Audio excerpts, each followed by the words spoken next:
जिंदगी एक सफर है सुहाना, जिंदगी एक सफर है सुहाना, किसी लड़की से दिल न लगाना। जिंदगी एक सफर है सुहाना, किसी लड़की से दिल न लगाना। दिल तोड़ेगी करके बहाना, किसी लड़की से दिल न लगाना। जिंदगी एक सफर है सुहाना, किसी लड़की से दिल न लगाना। जिंदगी एक सफर है सुहाना, किसी लड़की से। फोन पे बात लगातार करेगी, शादी तेरे दिल के पार करेगी। फोन पे बात लगातार करेगी, शादी तेरे दिल के पार करेगी। इनकी नजरों में तुम नहीं आना, किसी लड़की से दिल न लगाना। जिंदगी एक सफर है सुहाना, किसी लड़की से दिल न लगाना। जिंदगी एक सफर है सुहाना, किसी लड़की से दिल न लगाना।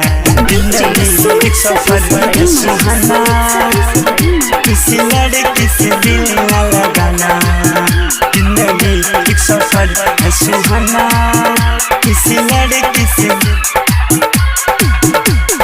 बाबू सोना कह के लुभा लेगी, मिलने तुमको बुला लेगी। बाबू सोना कह के लुभा लेगी, मिलने तुमको बुला लेगी।